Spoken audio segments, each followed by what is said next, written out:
Hi everybody, I'm Lips. Hi, and I'm Rob Reiner. We're from the band Anvil. We're here to rip this thing apart.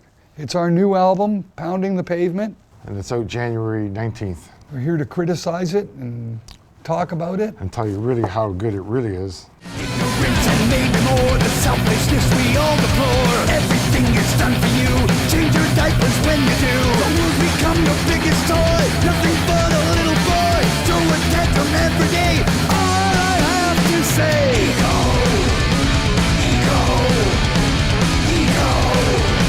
acting like a top. It certainly pounds. What do you think? Yeah, I'd say so. Yeah, it pounds.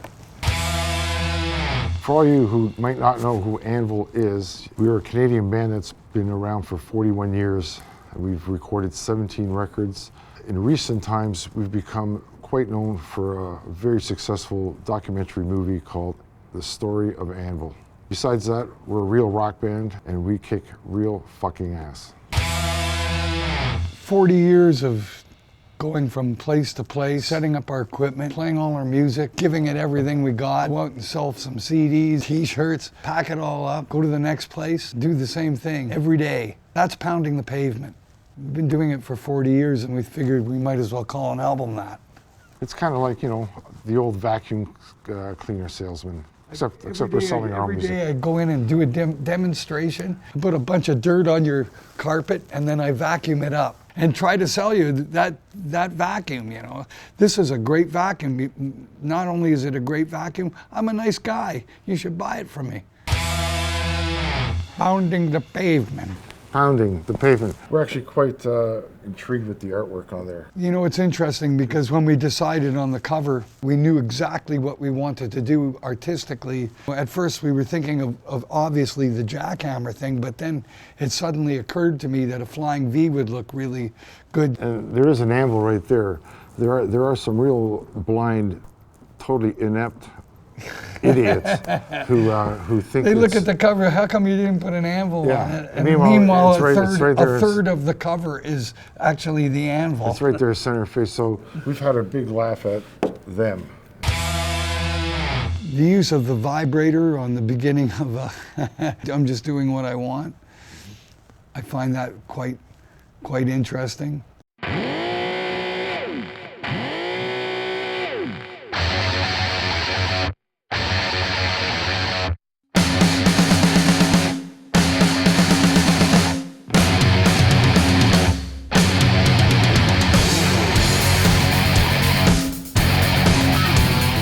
How many vibrators do you bring to the studio? He's got his favorite few that he uses on stage. Yeah, just a favorite couple that I've got one in Europe, I've got one here.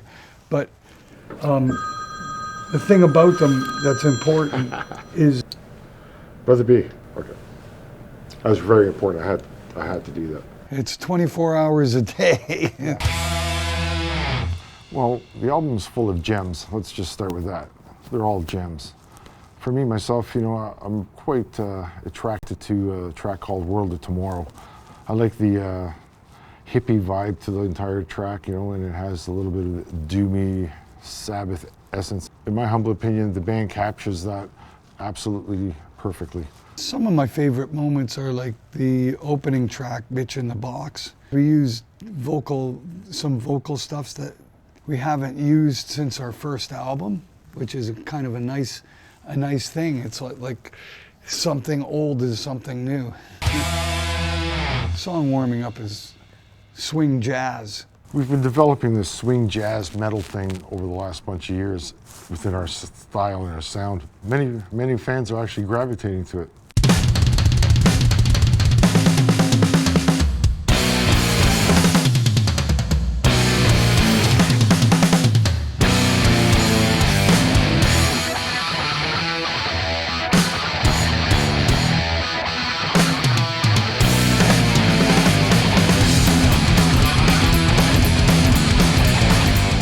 In order to do that kind of stuff, you need the right guy. And we got the right guy, so, and boy, that's not easy to play. It's easy to listen to, not easy to play. You know, us metalheads, you know, you figure, but the second you put a skip in that, all of a sudden that's like, ooh. That's harder to do. Maybe we might make a metal jazz album one day. I decided to do a song about the Inuit. I was gravitated towards writing a piece of music that used a tribal beat. We also use real Inuit throat singing sounds in that song.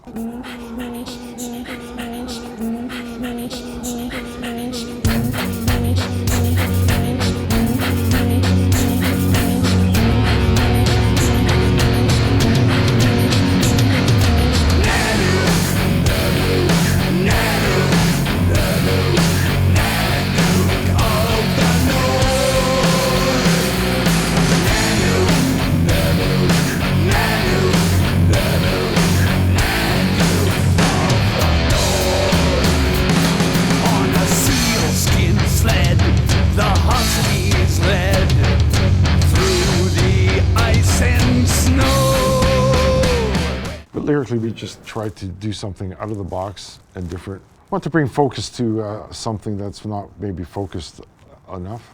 We're so focused on what other countries do to their people, but the real truth is we're just as guilty and just as nasty as everywhere else. It was our country and our government that made the Indian Act. It's a shame, actually, you know, if you get right into, if you learn about what went on, and it's shameful. We're quicker to judge somebody else and talk about some other country and some other place and the way they treat their people. But meanwhile, what did we do when white man came to this land? What did we do? What did we do to the people, the indigenous people of this country? And basically and fundamentally, this is the backbone of what the song's all about.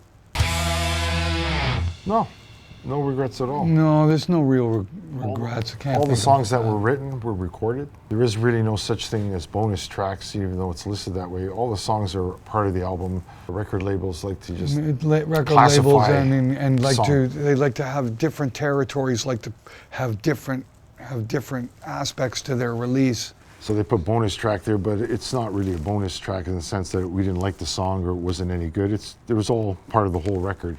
You know, as an example, the German copies, we have a song, Don't Tell Me. And on the Japanese copies, we have a song called Spark It Up. And on the Pledge on the Pledge campaign, band this copy, one, the yeah. band copy, you get them all. You get it all. This is the one to own. Yeah. Don't tell anybody, though. Well, to summarize this record, this has been brewing for 40 years. You know, it took us 40 years to get this record out, and I don't know how much more you can say than that in a certain sense, because you have to do everything that we did before it to come to where we were. So, well, my personal rating on this record, out of 5, it's a 4.5, only because I want to leave a little room to perhaps even get better. For exactly the same reasons, not because I think that there's any shortfalls really. 4.5. It's going to be a fan favorite because there are 12 or 13 examples of Anvil being Anvil at the best it could possibly be. And maybe that could be better than we've ever been. And to some people, that's the way it actually is. Some people actually feel this is the best record we've ever done. I always say it's the best record we've ever done when I finish a record. Otherwise, I wouldn't have made it to begin with, okay? So, plain and simple. That's good. That was good.